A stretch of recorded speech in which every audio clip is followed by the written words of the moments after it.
I gave up a long time ago. I'm trying to find love.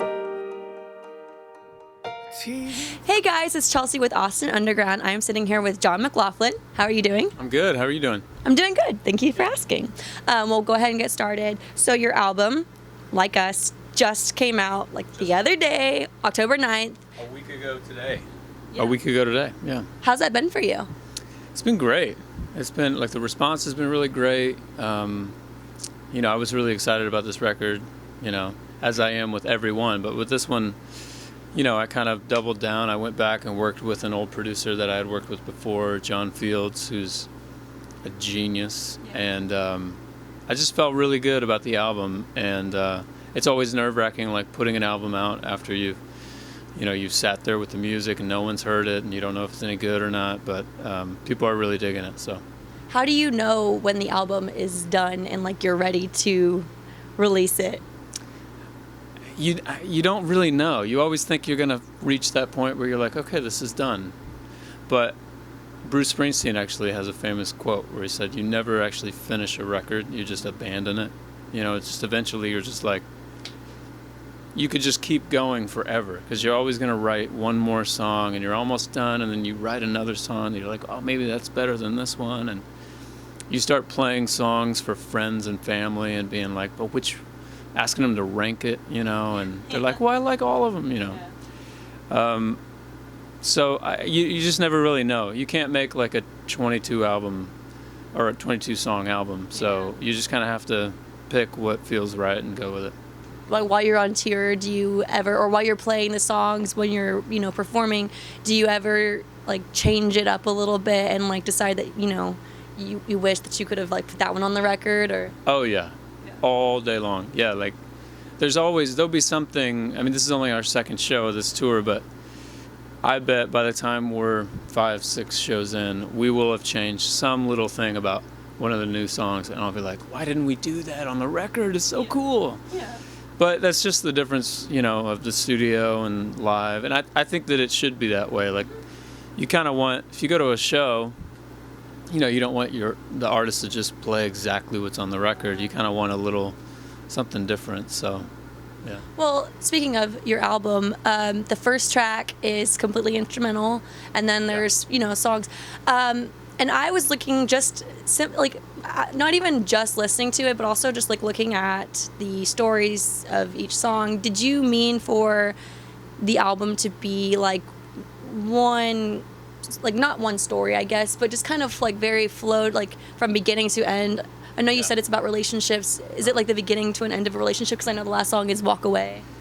Yeah, and I was kind of conflicted on that. Like, it's obviously a very sad ending. Yeah.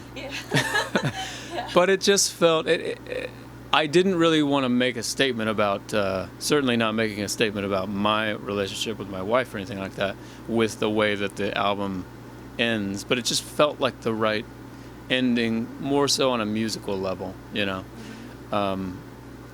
but yeah, that was definitely the aim of the record, was kind of to make this album that kind of encompassed sort of this one relationship kind of feeling, the ups and downs and all the different angles of love, And you've released quite a few albums. For you, out of all of your albums, do you think that this one is your favorite, or is there one other one? Like, what is, like, who is, like, Jon McLaughlin musical-wise? Like, yeah. I think that this is the first album that I've put out that is, there are songs on past records where I would say, like, if you listen to my Indiana album, my first album, like, only listen to these tracks. Don't listen to, these tracks. And it's kind of the same on each album. As time goes on, I look back and I'm like, that second album I was in a phase, and that doesn't really represent me, I did a Christmas album last year that's just a total jazz record, which is one side of me, but it doesn't encompass the whole thing. I feel like this record is, it's the best album that I've put out, in my opinion. I think so, So, it's only taken me like 6 or 7 albums to finally get it down. But Yeah.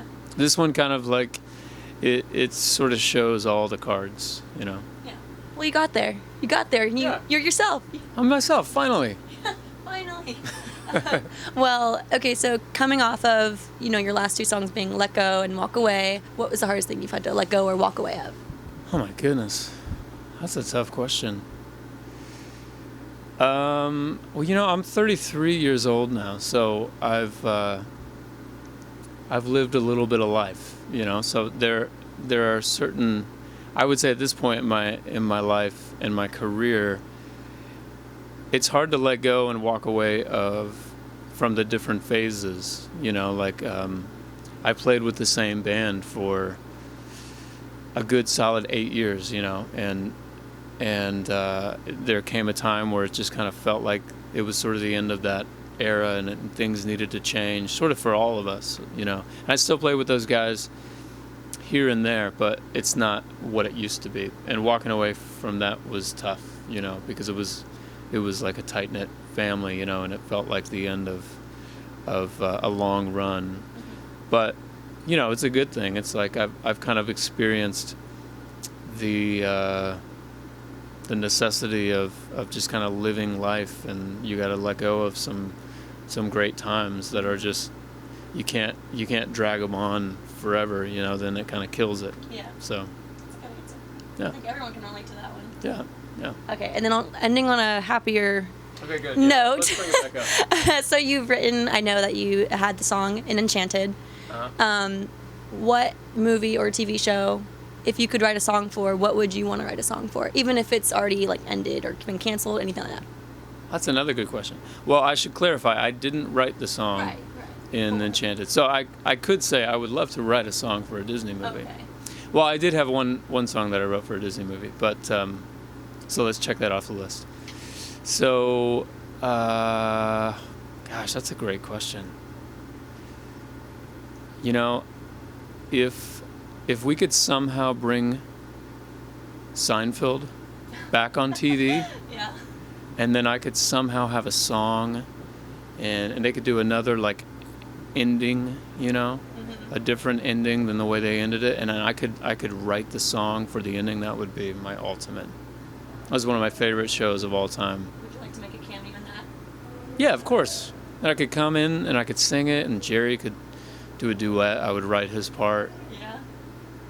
I don't know if you guys have any connections with that, but maybe we can make that happen. I can work on it. I'll work on it. Let's give it a shot. Let's give it a shot. Okay. I'll have my people contact you. Okay, good. Okay, well, it was so nice to meet you, and good luck at your show tonight. Thank you.